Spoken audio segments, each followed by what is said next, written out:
के ज़माना में जौन किस्म से सामाजिक संजाल के प्रभाव जौन देखल गईल बा, एकर दुरुपयोग भी वही हिसाब से बढ़ल बा।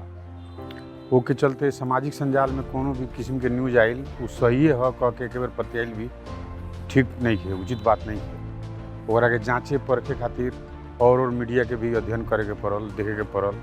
अभी खास करके भारत में जौन किस्म के देखल गईल बा, व्हाट्सएप यूनिवर्सिटी फेक समाचार के माध्यम से गोदी पत्रकारिता आदि इत्यादि के विषय में जौन किस्म के मीडिया में आवेला सब बात ओके चलते जे बा नागरिक के भी जिम्मेवार होकर सोचे के पड़ल।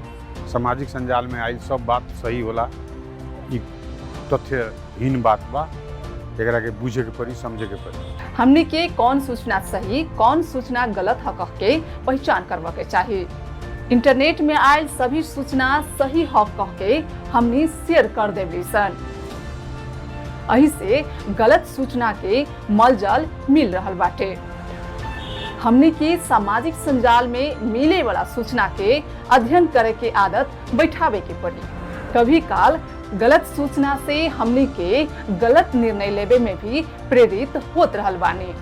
वही सा कोनो सूचना सामाजिक संजाल में भेटले के भर में तत्कालीन विश्वास करवा के काम ना करवा के चाहिए।